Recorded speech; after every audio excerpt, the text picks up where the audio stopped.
Can you believe it's been like 3.5 years since I last recorded one of these? I mean, I was 19, I was a teenager the last time I recorded one of these. I'm now 23, so it's been a while. Hey guys, I'm Ryan Thomas. You've seen this YouTube channel before, obviously. I am doing a Q&A. We hit 50k subscribers the other day, which is kind of nuts. That's a milestone, a milestone and a half. It's taken a while to get here as channel growth slowed pretty abruptly in 2020, but ever since then we've been on the grind, and actually I've really been enjoying making videos recently. You've probably noticed I've been delving into different subjects that I wouldn't have necessarily done before. So we're going to get to a Q&A. I asked you a bunch of questions on my community tab. I'm going to answer those in a video today. Before we get to that, a couple of housekeeping things. One, I have a new podcast called A Bit About. I'll put a link in the description.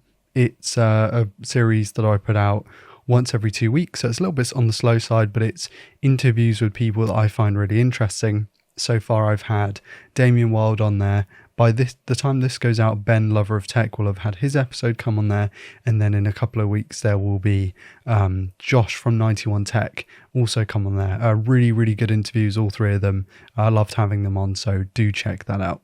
And second thing is, I do have a second channel, Ryan Thomas Short, my full name.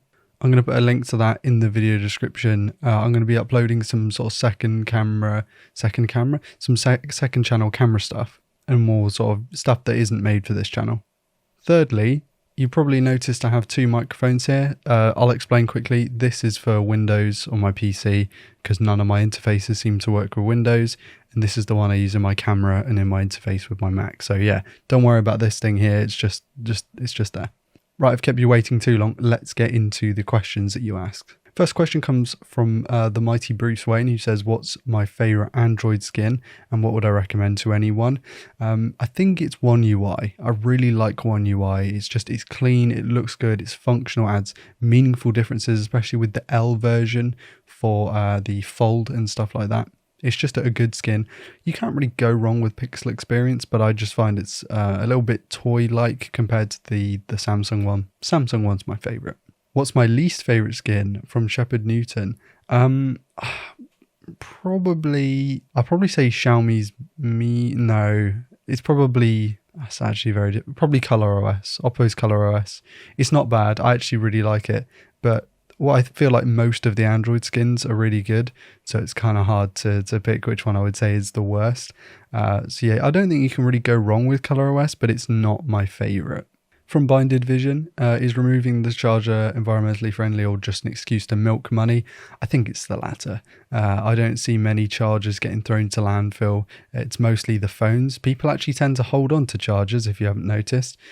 So yeah, for me, it doesn't sit right personally. I'd much rather each phone have a charger in the box. I don't think they should have omitted the chargers, but you can get some good quality smartphones that come with chargers, fast chargers in the box as well. So, And what do I think on the 1,000+ smartphone with oversimplified presentation, like not having the charger in the box, an overly thin box, USB-C cable, and the cheaper phones, as I mentioned before, having much more in the box? And I think it comes down to what he first said, or what they first said about like milking the customer. I think they could easily include those things with the more expensive smartphone, but of course they don't. I think it's a great shame, but at the same time, I also see the point in that people who spend, £1,000+ on a smartphone are not necessarily looking for value. They're looking for quality. So they might go out and buy a much nicer Belkin charger or Anker charger, and they might go and spend more money on like a D-brand skin or a Rhino Shield case or something that's higher quality. So I kind of see where they're coming from, but at the same time, yeah, it's just milking the customer, isn't it? Next question. Why isn't tech, especially smartphones, ergonomic anymore? I totally agree. The flat sides on the iPhone 14 and 13 and 12, they don't make any sense. Like, why would you? There's a reason we moved away from flat sides. We moved to curved edges because they're more ergonomic. So yeah, I kind of see where you're coming from in that regard. I can't think of much more tech. The only other thing I can really think of that we use day to day is I think the AirPods are really ergonomic to get in and out of your ear, but the dots and the earphones that are just little pods in your ear are really hard to get in and out without like touching play pause and stuff. I think that's something that, like, I know that the stem isn't aesthetically the nicest thing, but functionally it's like the best way of doing it. What is the best top of the line phone that you wouldn't use? Maybe out of principle, bad experience or whatever, just doesn't fit my taste. Probably, oh, this is hard, because before I would have said the Galaxy Fold, but I've been using the Galaxy Fold quite a lot recently. I've actually got to send the Fold 4 back to Vodafone. That is a really difficult question. Probably Xiaomi's really high-end smartphones, because of their notification suppression. It's still, it's getting there, but it's not perfect, and I kind of need my notifications. Yeah, I don't know though, because I don't really want to, there aren't any brands that I wouldn't buy smartphones from, really. Like, I'm not very picky, to be honest. I like my iPhone, but if you put a Samsung of the same quality in my hand, I'd feel absolutely fine, and the same for Oppo or OnePlus or whatever. So I'm not really brand snobby. If there's one I wouldn't buy, I don't think I have an answer for that question, to be honest. I'm quite open-minded. I'm not a fanboy. I'll just pick whichever. As you know, if you've watched this YouTube channel for many years, we do not like fanboys on this channel. We do not like fanboys on this channel. Doesn't have to be in tech, just fanboys in general. Joel Connolly, who's a long-time viewer, appreciate your support over the years, Joel. If there's a brand you wanted to review, which brand would you prefer to review, and which brand would you really want to daily drive for the rest of your life? The whole daily drive thing for the rest of the life, I think that's too difficult, isn't it? Because, I like variety. I like trying out different things. If I had to pick one that I think every time they pretty much nail it, it's probably Samsung.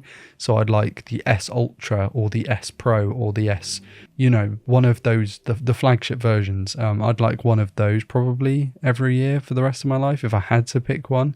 But I do like variety. I like using iPhones. I like using Huawei's, Xiaomi's. So it's hard to say. But yeah, probably Samsung if I had to go for a safe bet. And a brand I want to review, probably, I really like what Sony does or has been doing with their recent smartphones. But one, their PR is kind of hard to get a hold of, especially if you're a channel that isn't like 1 million subscribers. Whereas a lot of other brands, like through Vodafone, for example, I have access to some of the latest Samsungs, iPhones, whatever, but they don't really do Sony, and Sony itself is kind of a bit awkward. So probably I'd like to try more Sony stuff. I used to like their phones, so... and with their new camera ones that you can connect up to your cameras with the HDMI, and the one with like the 1-inch sensor or supposed 1-inch sensor. There's a lot going on for them. So yeah, it's a shame that I don't get to use those more often, I think. Oh, next comment is from DT, who says, do you guys ever review Sony phones? I have reviewed a couple on this channel before. Which ones did I do? The Xperia Z5 Compact. I really wanted to do a compact phone for the longest time. Now it's actually a really fun video to do. It's one of the better performing videos on the channel, actually. And a couple of the earlier videos I did Sony phones as well. Are Pixel phones overrated in the Android world? That's a very good question. I don't know if overrated's the word. They are marketed as being like some of the best Android phones. Marketed. But I think a lot of people do stay away from them. I think in some of because obviously I hang around the Google scene, you've got Damien who works for 9to5 Google, I worked at Android Authority, it was very Google and Android-y. And of course in those scenarios, the Pixels tend to be the standout phones. I have used a couple over the years. The more recent ones I've used the Pixel 5 and the 6 Pro. Is it called a Pro? I can't tell. Every brand has like a Pro or an Ultra or a Plus or a whatever. One of those. I actually really enjoyed my time with whichever Pixel I had, the 6 something, Ultra maybe, I don't know. It was a good smartphone. And I would really like to try out the 6 standard and the 7 series, and maybe the 6A or something like that. But again, getting a hold of those is tricky. A bit like Sony, they're kind of hard to get a hold of, and I have more money than I did when I was 19 or 20 making these videos. Not enough to go out and spend, £700 on a smartphone just for a video. So unfortunately, that might not be the case that I get to check those out. But of course, my good friends like Damien and Ben and Josh and stuff, maybe they'll send some out, maybe if I ask nicely and I do a favor for them, then we'll see. If a company were to invite you to be on one of their events, which one would I want it to be? I made an absolute meal of that, didn't I? I'd probably say I'm not an events kind of person. I'm an introvert, very, very introverted.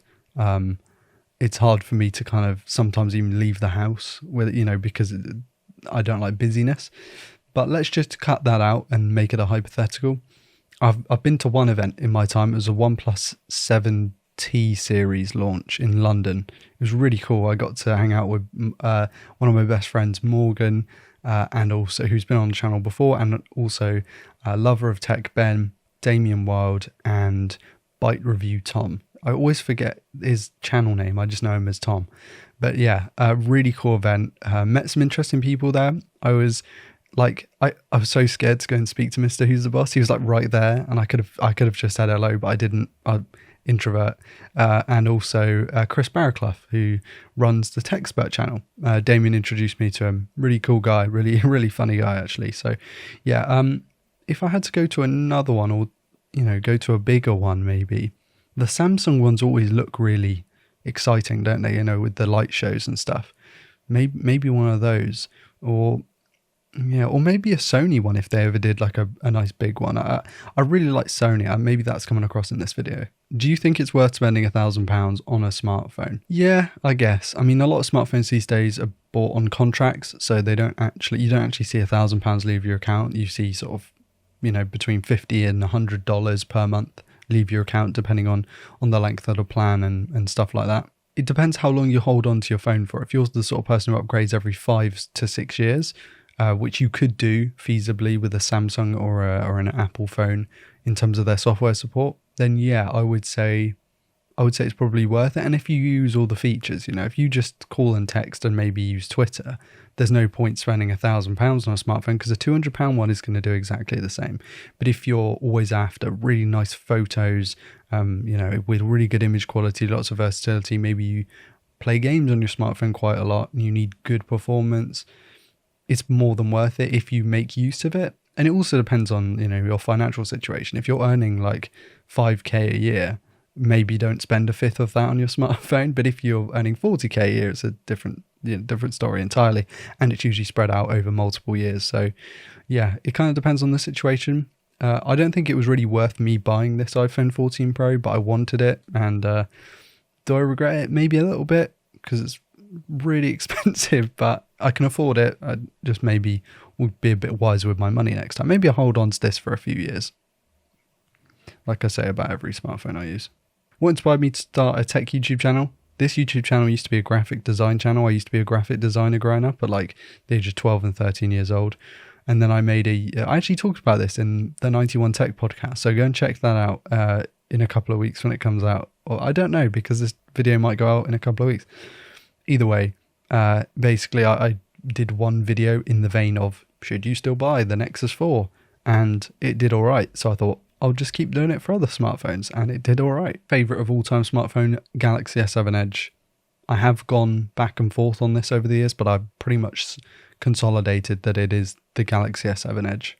It also helped that was one of the best years of my life, and the summer was amazing. I mean, 2016 summer was one of the best years for everyone, apparently, especially of my generation. So yeah, recently MediaTek announced they'll be cutting their 6 and 7 nanometer products due to the lack of sales. Why aren't they selling a lot? Due to the good processors. Probably because they're just not that good. I haven't used a phone with a MediaTek processor and it be genuinely very good.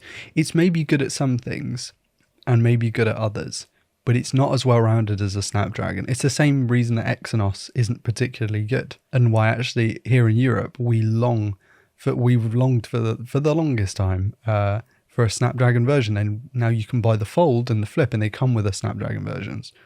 I'm just a bit meh with MediaTek. They have good specs on paper, but when you actually use them, Coming down to the final two questions now. Best Windows laptop in the mid-tier under $600. I'm not sure what mid-tier means personally. It kind of depends on the person. For me, under $600 is like a low-end laptop.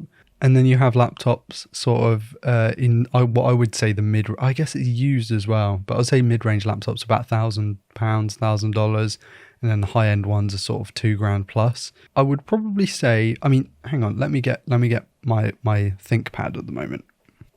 This is my ThinkPad. Oh, wrong side. This is my ThinkPad. Oh my gosh, I'm not doing a very good job of this. Can I get it to focus? I'm not right. Let's just, for demonstration purposes, this is my ThinkPad. It cost me, I think, about £230 a little while ago, and it's a thin and light. It's particularly thin and light, much more so than my MacBook, and it's a oh my god, I don't know. I think it's the T480S. It is. It's the T480S. It's a bit grubby because I use it in the workshop, but yeah. And it's also a bit beaten up, if you can see that. I mean, look at that shine on that trackpad. That is gross, isn't it? But yeah, this laptop has done me, brilliantly over the past little while. £230 got me an 8th Gen i5, 8GB of RAM, and a 256GB SSD, 1080p IPS screen. Really like the screen on this. Keyboard is pretty good. So a ThinkPad. You can see where I'm going with this. Get a ThinkPad, but they do i7 versions of the ThinkPad, so maybe get a slightly beefed up version of this. It's not going to be... I think they did one of these with a NVIDIA MX150, so you could even game a little bit on it. But it has Thunderbolt 3, so you can use external GPUs. You can put, your GTX 1060 6GB in an enclosure and hook it up with Thunderbolt. Yeah. ThinkPads, baby. Get a ThinkPad. And the final question comes from the Ginger Pirate, who says, I have a Galaxy S22 Ultra. My friend has a Huawei P50 Pro and wants to do a swap. I'm tempted, even without the Google services. Would you? Now, these comments were screenshotted a while ago, so you've probably done the swap or not by now, but I wouldn't, because the S22 Ultra is probably one of the best smartphones on the market at the moment. The P50 Pro is just plain not. It's very good, but it's not the best on the market. And unfortunately, I think that's that person trying to swindle you out of a bit of money there, because the S22 Ultra is almost definitely worth considerably more than the P50 Pro. And that about finishes the Q&A. If you were just here for the Q&A, by all means, go off and do your thing. I have been pretty busy over the past few weeks, so I'll do a bit of extra stuff. If you're here and you're here for the me, and you're here for the I'm starting to lose my words. If you're here just to hear some interesting stuff about what's going on in my life at the moment, I'm back at uni again. I am studying computing and IT with a focus in software development. I've got you probably know this by now, but I have a 9-to-5 job that's completely outside of YouTube. I'm a repair technician, so it's really good fun, and I've been enjoying it. You probably noticed in the videos I've been a bit happier than the previous ones. I also record these late at night, hence the slightly more ASMR, quieter. I bought the Shure mic, or I bought it a while ago, but I used the Shure mic so that it's I don't have to speak as loudly into it, and you can still get detail. And I've recently I've switched over to a bigger camera, which is huge for me. It's one I've wanted for ages. Might not have been the best investment in the world. I probably could have, I don't know, spent money on buying smartphones to review or something, but I've always wanted one of these, and it was going cheap, and I can afford to replace it or replace the other things, because the cameras that I've been using for the longest time are pretty old. And I have two of them, so I can sell them for the same price as one of these older Canon cameras. Really excited about it, and that's why I wanted to share it with you. Right, I think I'm off to edit this video. Thanks for all the support. 50k may have taken me an absolute age to achieve, but at the same time, the journey over the past few years has been more than exciting enough to make up for that, and I really appreciate all the return viewers, all the support over the years. There are some of you who have been here for 3 or 4 years, which I really appreciate, and here's to 100k if that ever happens. It's very unlikely, but maybe we'll hit another milestone at some point. And until then, I've been Ryan Thomas. Do all the standard stuff, like, comment, and all that. Check out all the links in the description. Go listen to the podcast. Listen to the one with Ben and with Damien. They're really interesting podcasts. Again, big shout out to my patrons. I make little to no money on Patreon, but it's just the support and the thought that counts. And knowing that someone is giving me a quid or something, I don't know. To me, it means more than just the money. So thanks all for the support, and I'll catch you later. Peace.